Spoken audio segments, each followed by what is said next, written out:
এই সুন্নাত আর বেদাতের একেবারে অতি সহজ পার্থক্য এটা। সোয়াবের যে কোনো কাজ নবীর তরিকা মতে করলে সুন্নত হয়, মন গড়া মতে করলেই বিদআত হয়। আরেকটা উদাহরণ দিই, রাসূল করিম সাল্লাল্লাহু আলাইহি ওয়াসাল্লাম আযানের পরে দুরূদ শরীফ পড়ার পদ্ধতি শিখিয়ে দিয়েছেন। আমি যদি কই যে দুরূদ শরীফ পড়া সোয়াবের কাম, আযানের আগে একবার পড়লাম দুষ্কি, এটা নবীর শিক্ষা দেওয়া দুরূদ না, এটা তোমার মন গড়া দুরূদ।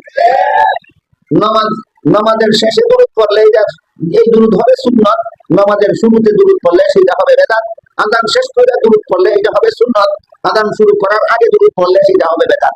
এবার আমার কথা বুঝতে থাকলে আমাদের বলতে হবে, নামাজের শেষের দিকে দুরূদ পড়লে সুন্নাত কেন?